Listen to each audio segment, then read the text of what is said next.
अल्लाहुम्मा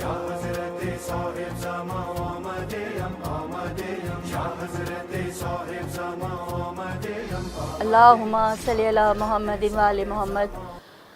औज़ु बिल्लाहि मिनश शैतानिर रजीम। बिस्मिल्लाहिर्रहमानिर रहीम। तमाम तर तारीफ़ें पाक परवरदिगार के लिए और तमाम तर दरूद व सलाम मोहम्मद व आले मोहम्मद के लिए।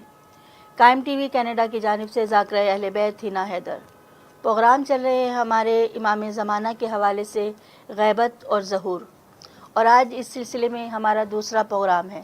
इंशाअल्लाह इसी ज़मन में हम गुफ्तगू जो करेंगे, आगे के प्रोग्रामों में इंशाअल्लाह इमाम के जो 313 साहब हैं वो कौन कौन होंगे, किस किस इलाके से होंगे, इंशाअल्लाह इस पे भी गुफ्तगू करेंगे।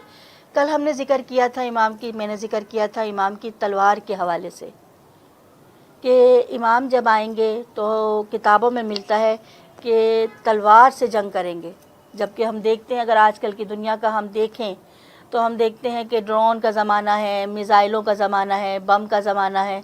एक चंद कहना चाहिए 500 किलो का बम मादा जो है उसमें पानी भर के वो फेंकते हैं और पूरा शहर ख़त्म हो जाता है। तो इमाम तलवार से कैसे गुफ्तगू करेंगे? आइए कुरान से पूछते हैं। कुरान में परवरदिगार ने जनाब मूसा को असा दिया, तो परवरदिगार ने सूरह ताहा में पूछा है मूसा इस असा से करते क्या हो? जब मैंने कुरान में ये आयत पढ़ी तो मैं एक लम्हे के लिए चौंक गई। मैंने कहा परवरदिगार असा तूने ही दिया और फिर पूछ रहा है मूसा इस असा से करते क्या हो? दरअसल परवरदिगार के हर सवाल में कुछ इल्लतें छुपी हुई होती हैं।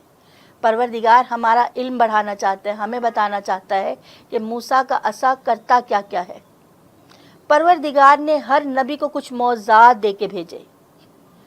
जिस नबी को ज़माने में जैसे फ़िरौन के पास ताकत थी तो मूसा को वही ताकत दी जो फ़िरौन को ताकत दी थी। जादूगरों का ज़ोर था तो जनाब परवरदिगार ने जनाब मूसा को असा अता किया जिसमें जादू था। जादू तो नहीं कहना चाहिए, मौज़ा, जिसमें मौजज़ा था कि जैसे ही फ़िरौन के दरबार में जादूगरों ने रस्सियों को फेंका और वो सांप बन गए, तो परवरदिगार ने जनाब मूसा को हुक्म दिया कि इनके आगे असे को फेंको और असा अज़दहा बन गया। ये मौजज़ा था। इसी तरह से जब जनाब ईसा का इस दुनिया में आना हुआ तो उस ज़माने में बीमारियां कहना चाहिए ज़्यादा थीं, बीमारियां ज़्यादा थीं, और जो आपके मुखालिफ लोग थे उनके पास तिब की ताकत थी। तो परवरदिगार ने जनाब ईसा को तिब का मौज़ा दे के भेजा कि बीमार को सेहत दे दे, मुर्दे को ज़िंदा कर दे, बीमार पे हाथ फेरे तो उसे सेहत मिल जाए, कूड़ियों पे हाथ फेरें तो उसे सेहत दे दें। जिस तरह से जैसे जैसे गायबी ताकतों को कहना चाहिए उनके पास ताकत थी, वैसे ही वैसे परवरदिगार ने नबूवत को मौज़े दे के भेजा। ए मूसा इस असा से करते क्या हो? असा सिर्फ यही नहीं था कि फेंका और सांप बन गया, अज़दहा बन गया और उसने रस्सियों को खा लिया।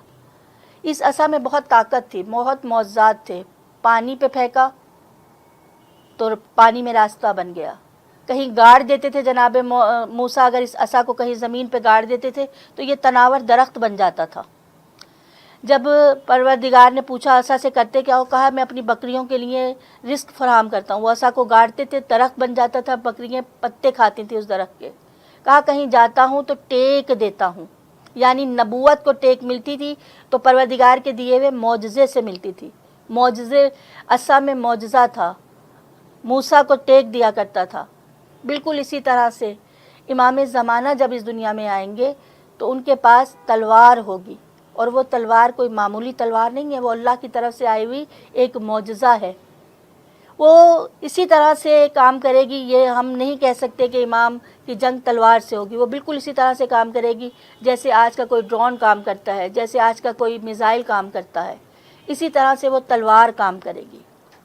और कुरान में ये वाशगाफ अल्फाज में परवरदिगार ने कहा है कि ये किताबुल मकनून है, छुपी हुई किताब।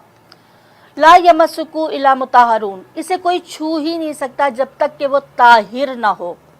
ये किताब मकनून ऐसी क्या है कि जिसे ताहिर बंदों के अलावा कोई छू ही नहीं सकता।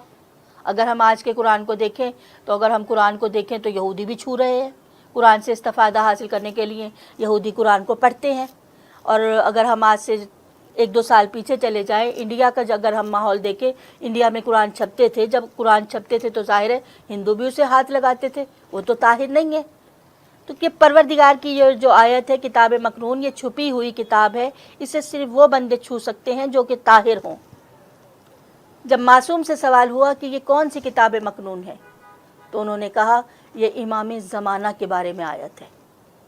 और इमाम ज़माना के पास देखिए कुछ फजीलतें ऐसी हैं जो और इमामों को नहीं मिली। मेरे सुनने वाले हैरान हो गए होंगे कि इमाम के पास ऐसी कौन सी फजीलतें हैं जो बाकी इमामों को नहीं मिली। देखिए हमने जितने भी इमाम को देखा, हज़रत अली अफजल है इमाम हुसैन से, बेटे हैं इमाम हुसैन, इमाम हसन बेटे हैं हज़रत अली के, हज़रत अली अफजल है इमाम हसन और हुसैन दोनों से। बिल्कुल इसी तरह इमाम हुसैन वालिद है इमाम ज़ैनुल आबिदीन के, अफजल है इमाम हुसैन इमाम ज़ैनुल आबिदीन से। बिल्कुल इसी तरह इमाम ज़ैनुल आबिदीन बाप है इमाम मोहम्मद बाकर अलैहिस्सलाम के, अफजल है इमाम मोहम्मद बाकर अलैहिस्सलाम से। इसी तरह इमाम मोहम्मद बाकर अफजल हैं अपने बेटे इमाम जाफ़र सादिक से। हर बाप इमाम जो है वो अफजल है अपने बेटे इमाम से।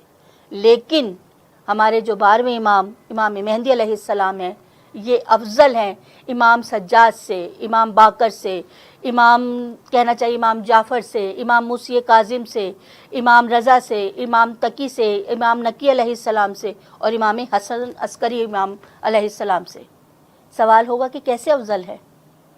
देखें जब इमाम हुसैन को शहीद किया गया तो दूसरे इमाम पे वाजिब था कि इमाम हुसैन के खून का बदला लें, लेकिन इमाम सज्जाद ने इमाम हुसैन के खून का बदला नहीं लिया। इमाम बाकर अलैहिस्सलाम ने इमाम हुसैन के खून का बदला नहीं लिया, हालांकि वाजिब था लेकिन नहीं लिया, कुछ मर्ज़ी माबूद थी। बदला लेने वाले जनाब कायम मुंतज़िर मेहदी अलैहिस्सलाम हैं, इसलिए वो अफजल हैं इन तमाम इमामों से। और अगर ये कहूँ कि इमाम मेहदी अलैहिस्सलाम के पास एक खसूसियत ऐसी है कि वो हज़रत अली से भी अफजल है, इमाम हसन से भी अफजल है उस फजीलत में, इमाम हुसैन से भी अफजल है, और अगर ये कहूँ कि रसूल खुदा से भी अफजल है। यकीनन आप लोग हैरान होंगे कि ज़ाकरा ने ये बात कैसे कह दी कि रसूल खुदा से भी अफजल हैं। बताती हूँ कि किस तरह से इमाम ज़माना इन तमाम आइमा ताहरीन से अफजल हैं। देखिए रसूल खुदा जब इस दुनिया में आए, बहुत बड़ी फजीलत है, आखिरी नबी हैं, रहमतुल्लिल आलमीन नबी हैं। लेकिन अगर यहूदी कोई आता था और हाथ मिलाता था तो रसूल खुदा उससे हाथ मिलाया करते थे। हज़रत अली के पास इसी तरह से यहूदी आते थे और आप हाथ मिलाते थे, ईसाई आते थे हाथ मिलाते थे। वो यहूदी वो ईसाई ताहिर नहीं थे, तैयब नहीं थे, लेकिन हज़रत अली ने हाथ मिलाया, रसूल खुदा ने हाथ मिलाया। बिल्कुल इसी तरह से इमाम हसन ने, इमाम हुसैन ने, बहुत सारे यहूदियों से, बहुत सारे ऐसे लोग आते थे जिनका इस्लाम से कोई ताल्लुक़ नहीं था, जो ताहिर नहीं थे बज़ाहिर, लेकिन उनसे हाथ मिलाया है। लेकिन मेरे वक्त के इमाम, हमें लाख शुक्र अदा करना चाहिए पाक परवरदिगार का, उसने हमें ऐसे इमाम की रैयत बनाया है कि जिसे जब से इस दुनिया में आए हैं किसी गैर ताहिर ने छुआ नहीं है। अगर ये फजीलत देखें तो आप हर आइम्मा से अफजल है कि उन्हें किसी गैर ताहिर बंदे ने, ये वो ताहिर है, ये वो किताब मकनून है, ये वो छुपी हुई किताब है कि जिन्हें सिवाय ताहिर के कोई हाथ लगा ही नहीं सकता। और जब इंशाअल्लाह इमाम का ज़हूर होगा और मौला हमें वो तौफीक अता फ़रमाएं कि हम भी उनके साथ इस दुनिया में आएँ, तो हम देखेंगे कि उन्हें सिवाय ताहिर के कोई हाथ लगा ही नहीं सकता। पहले वो ज़मीन को अदल इंसाफ से भरेंगे, फिर किसी को इजाज़त मिलेगी कि इमाम से बिलमुशाफ़ा गुफ्तगू कर सकें। कल मैंने एक सवाल किया था कि क्या आज के दौर में हम इमाम से तवस्सुल कर सकते हैं? क्या आज के दौर में हम इमाम से गुफ्तगू कर सकते हैं? हम इमाम से बात कर सकते हैं? जी हाँ, बिल्कुल हम इमाम से गुफ्तगू कर सकते हैं। बल्कि जब इमाम का ज़हूर होगा और इंशाअल्लाह ताला, और जब किताबों में लिखा है कि जब इमाम का इंशाअल्लाह ज़हूर होगा तो हर बंदा देखने वाला ये कहेगा कि इन्हें तो मैंने दुनिया में देखा था, इनसे तो मैं मिला हूँ, बस हमारी आँखों में, हमारी क़ुव्वत बीनाई में वो ताकत नहीं है कि हम इमाम को पहचान सकें। हमारे पास वो मार्फत नहीं है कि हम इमाम को पहचान सकें कि ये हमारे वक्त के इमाम हैं। अहले सुन्नत बरादरान की कशाफुल इस्लाहातिल फ़नून, इसमें वो लिखते हैं कि साहिब असर का जो मतलब है वो उसके मायनों के हिसाब से वो होगा कि जो माजी को मुस्तकबिल कर दे, मुस्तकबिल को हाल कर दे और हाल को माजी कर दे। ہمارے لیے تو یہ کہنا بہت مشکل ہے کہ مستقبل کو حال کر دینا، حال کو ماضی کر دینا اور ماضی کو مستقبل کر دینا، لیکن امام کے لیے ایسا ہی ہے کہ جیسے میرے سامنے اگر فرض کیجئے 3 گلاس رکھے ہیں پانی کے، میں یہ والا گلاس اٹھاؤں اور بیچ میں سینٹر میں کر دوں، رائٹ والا گلاس اٹھاؤں اور سینٹر میں کر دوں، اور سینٹر والا گلاس اٹھا کے لیفٹ میں کر دوں، یا لیفٹ والا گلاس اٹھا کے پھر رائٹ میں کر دوں، جتنا میرے لیے یہ آسان ہے، اسی طرح امام زمانہ کے لیے یہ آسان ہے کہ ماضی کو مستقبل کر دیں، مستقبل کو حال کر دیں۔ صاحب عصر زمان کہیں گے اسے، یعنی وہ زمانے کا بھی امام ہے اور وقت کا بھی امام ہے۔ اگر ہم بظاہر دیکھیں تو امام کی جو زندگی ہے ہونی تو چاہیے 1200 برس، تو جب وہ امام آئیں گے تو کتنے برس کے ہوں گے؟